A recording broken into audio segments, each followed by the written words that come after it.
आइए मित्रों, हमारे YouTube चैनल स्वाध्याय में आपका हार्दिक स्वागत अभिनंदन। आज हम आपके लिए लेकर आए हैं महाभारत में शिव वर्णन इस शीर्षक पर प्रेरणादायक ज्ञानवर्धक ज्ञान चर्चा। अगर आपने हमारे चैनल को लाइक और सब्सक्राइब नहीं किया है तो आपसे निवेदन है, कृपया चैनल को लाइक और सब्सक्राइब अवश्य करें। जो श्री रुद्र को जानता है वही मुझको जानता है, जो उनका अनुगत है वही मेरा अनुगत है।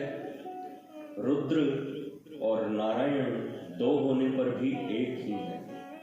इसलिए हे अर्जुन, तुम निश्चय जानो कि श्री रुद्र युग युगांतर में नारायण के सिवा दूसरे नहीं हैं। मैं श्री रुद्र की प्रथम पूजा करता हूँ।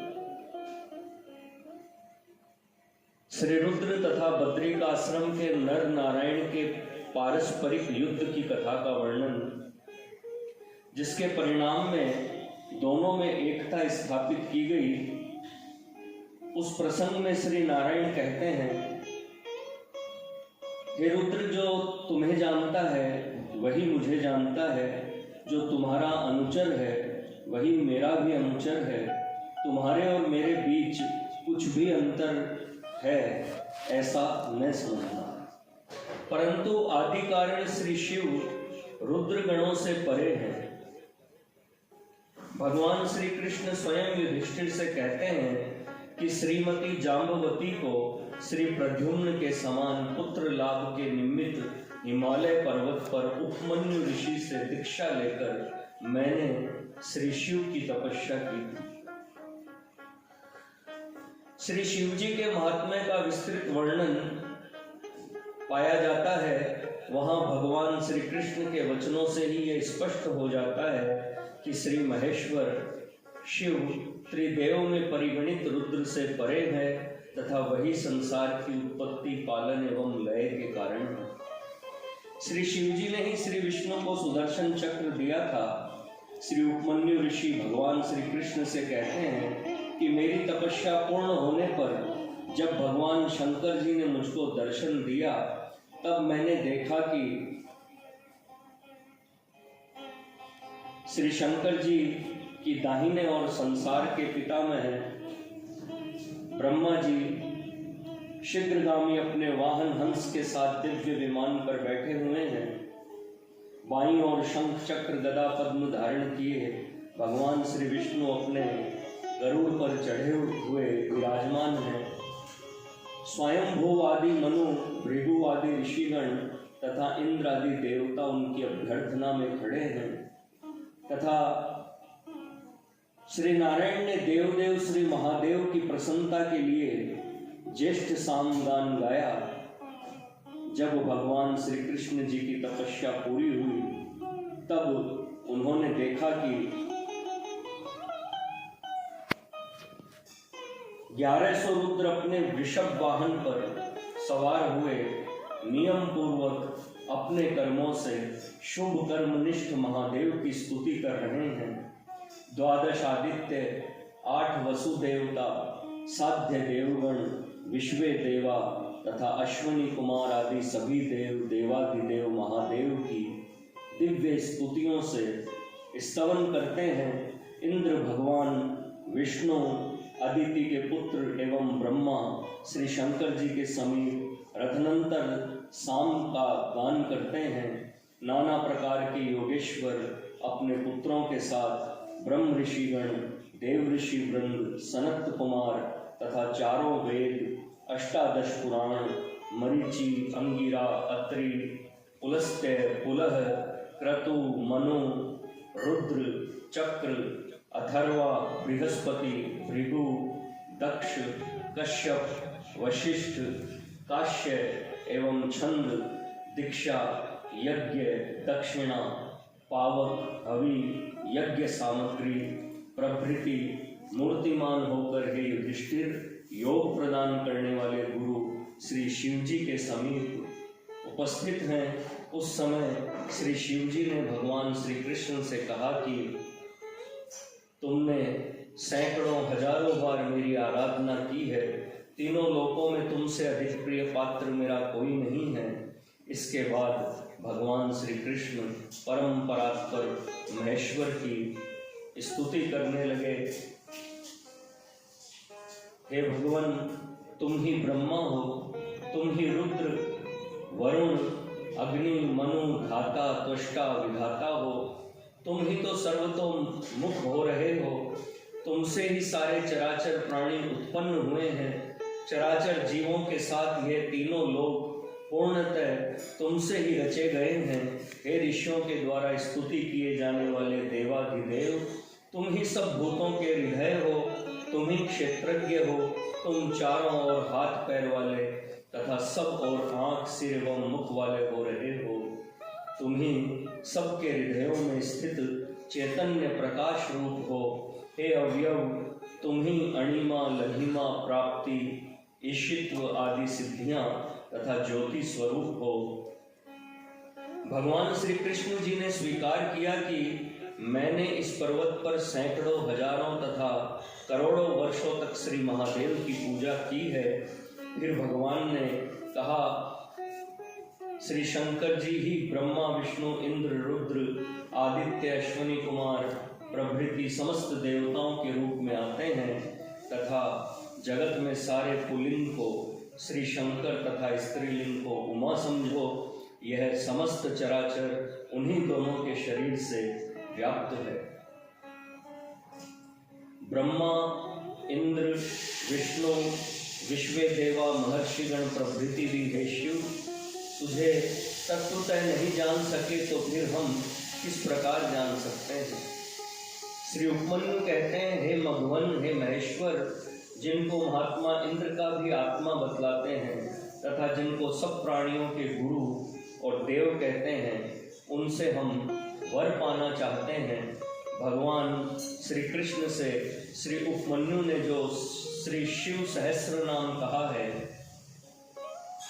उसमें श्री गुरु की संज्ञा इस प्रकार वर्णित है। सहस्र मूर्धा देवेंद्र सर्वदेवमयो गुरु, देवासुर गुरुर्देवो देवासुर नमस्कृत है। उमा ब्रह्म विद्या है। श्री शिव सहस्र नाम के उमापति तथा उमाकांत नाम की व्याख्या में श्री नीलकंठ इस प्रकार लिखते हैं, उमा ब्रह्म विद्या तस्याः पतिर्यथेष्ट विनियोगात् स्वामी, उमया तयेव ब्रह्म विद्या कांतः कामिनो वशीकृतः। उमा ब्रह्म विद्या है, उसका पति यथेष्ट विनियोग के कारण उसका स्वामी, अर्थात उस उमा के अर्थ से ब्रह्म विद्या का कांत, ब्रह्म विद्या की कामना करने वालों को वश में किया हुआ। श्री युधिष्ठिर जी के प्रति ऋषियों का उपदेश, उस प्रसंग में कपिल मुनि जी ने जो सांख्य तत्व का निरूपण किया, उसमें ब्रह्म और ईश्वर के अस्तित्व को मुख्यतः स्वीकार किया है। निरीश्वरवाद का वहाँ नाम मात्र भी नहीं है। श्री कपिल मुनि आगे कहते हैं, मैंने जन्म जन्मांतर में भगवान शंकर की आराधना कर उन्हें प्रसन्न करके ऋषि देव समस्त सांख्य ज्ञान को प्राप्त किया है।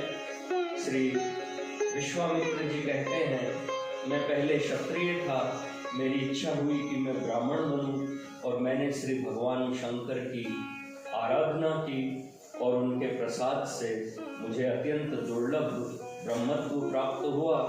श्री असित देवल जो इंद्र के शाप से धर्म भ्रष्ट हो गए थे, उनका भी श्री शंकर की कृपा से ही उद्धार हुआ था। असित और देवल ऋषियों ने महाराज युधिष्ठिर से कहा कि हे कुंती पुत्र, इंद्र के शाप से हमारा धर्म नष्ट हो गया था। तब श्री शंकर जी ने हमें धर्म, उत्तम यश और आयु प्रदान किया। श्री वेद व्यास सरी के पुत्र पाराशर जी को श्री शिव जी की आराधना से ही प्राप्त हुए थे। पाराशर ने कहा कि हे राजन, मैंने पहले श्री शिव को प्रसन्न किया था और मन में विचारा कि महातपस्वी, महायोगी, महायशस्वी, वेद का विस्तार करने वाले, लक्ष्मी के निवास स्वरूप ब्रह्मवेता और कृपालु पुत्र मुझे महेश्वर से मिले। देवदेव श्री महादेव मेरे मन की बात जान गए और उन्होंने मुझसे कहा कि तेरे मन में मुझसे जिस वर के पाने की इच्छा है उसको मैं जान गया हूँ। तेरे यहाँ कृष्ण नामक पुत्र होगा। तामसिक और राजसिक अशुभ कर्म से शिव प्राप्ति असंभव है। बहुत से लोगों की यह धारणा है कि रजोगुणी तथा तमोगुणी कर्मों एवं गुणों से भगवान शंकर प्रसन्न होते हैं, परंतु यह उनकी बिल्कुल भूल है। स्वयं भगवान श्री कृष्ण अपने श्री मुख से कहते हैं, रजोगुणी और तमोगुणी वृत्ति वाले श्री महादेव को नहीं पा सकते। सदा श्री शंकर की ही भावना करने वाले द्विज उन्हें प्राप्त करते हैं। जो भक्त सदा हृदय में महेश्वर का चिंतन करते हैं वह वन में रहने वाले उपासक मुनियों के समान है। श्री रुद्र जब प्रसन्न होते हैं तब वह ब्रह्मा विष्णु तथा देवताओं के साथ इंद्रत्व एवं तीनों लोकों का आधिपत्य तक प्रदान करते हैं। हे तात, जो मन से भी श्री शंकर की शरण लेते हैं उनके सारे पाप नष्ट हो जाते हैं और वह देवताओं के साथ देवलोक में निवास करते हैं। हे केशव, कीट पक्षी पतंग तथा तिर्यक योनि में उत्पन्न जीवों को भी महादेव के शरण आने से कहीं भी भय नहीं रह जाता। इस प्रकार जो उपासक मनुष्य इस भूलोक में श्री महादेव जी की भक्ति करते हैं वे संसार के वश में नहीं होते, ऐसा मेरा दृढ़ मत है।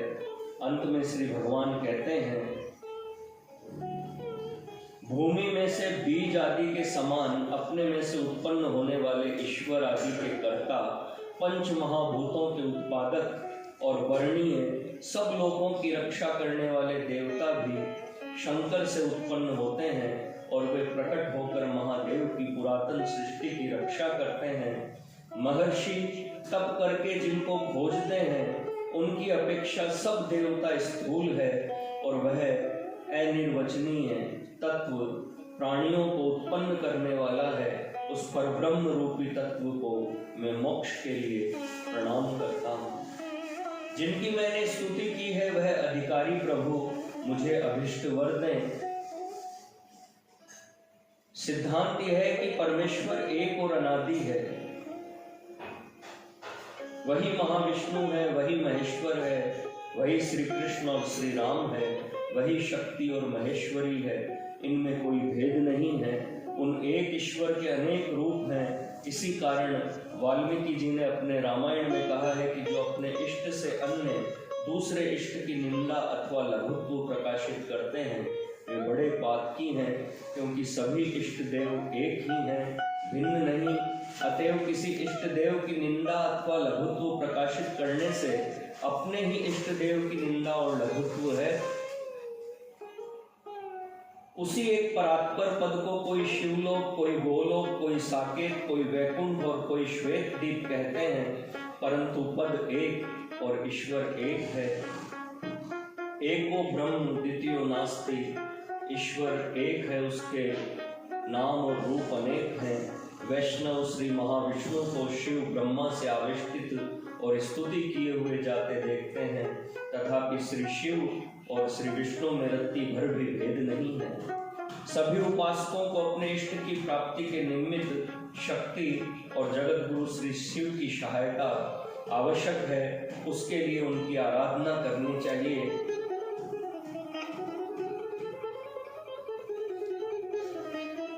शिवश्च हृदय विष्णु, विष्णुश्च हृदय शिव। शिव विष्णु का हृदय है और विष्णु श्री शिव का हृदय है। इससे अनन्यता में बाधा नहीं पड़ती, क्योंकि इनकी कृपा प्राप्ति का मुख्य उद्देश्य तो इष्ट की ही प्राप्ति है। वैष्णव को शक्ति और श्री शिव की आराधना अपने इष्ट की प्राप्ति के निमित्त अवश्य करनी चाहिए, तथा इसी प्रकार शाक्त और शिव को अपने अपने इष्ट देव की प्राप्ति के लिए श्री विष्णु की कृपा की याचना करनी चाहिए। विघ्नों के नाश के लिए सबको श्री गणेश तथा स्वास्थ्य और बल के लिए श्री सूर्य की उपासना अवश्य करनी चाहिए। मित्रों, यह थी महाभारत में शिव वर्णन इस शीर्षक पर प्रेरणादायक ज्ञानवर्धक ज्ञान चर्चा। अगर आपको हमारा चैनल पसंद आए तो इसे लाइक और सब्सक्राइब अवश्य करें। धन्यवाद।